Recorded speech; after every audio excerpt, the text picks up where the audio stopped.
Competitive exams prepare பண்ற ஸ்டூடெண்ட்ஸுக்கு ஒரு great good news.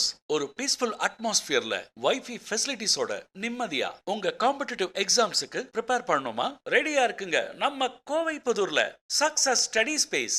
NEET exam, IIT JEE, bank exams, civil service exams, UPSC, CA, டிஎன்பிஎஸ்சின்னு எல்லா competitive எக்ஸாம்ஸ்க்கு ப்ரிப்பேர் பண்ற ஸ்டூடெண்ட்ஸ்க்காகவே பிரத்யேகமாக உருவாக்கப்பட்டது success study space Kovai Pudur. Free WiFi, mobile charging points, நிறைய parking space, CCTV surveillance, comfortable seats, perfect லைட்டிங்னு அமர்க்களமா உருவாக்கப்பட்டதுங்க நம்ம success study space Kovai Pudur. நிறைய புக்ஸ், பீரியாடிக்கல்ஸ், நியூஸ் பேப்பர்ஸ்னு அனைவருக்குமே எஸ்பெஷலி சீனியர் சிட்டிசன்ஸ்க்கு ஒரு அமைதியான பொக்கிஷம் success study space Kovai Pudur. Success study space VLB college of arts and science மிக அருகில் கோவை புதூர். கோவையில முதலாகவே காம்படிட்டிவ் எக்ஸாம் ஸ்டூடெண்ட்ஸ்களுக்காகவே பிரத்யேகமாக உருவாக்கப்பட்டது success study space. Success study ஸ்பேஸ்ல உங்க இடத்தை கன்ஃபார்ம் பண்ண கால் பண்ணுங்க 9943088099.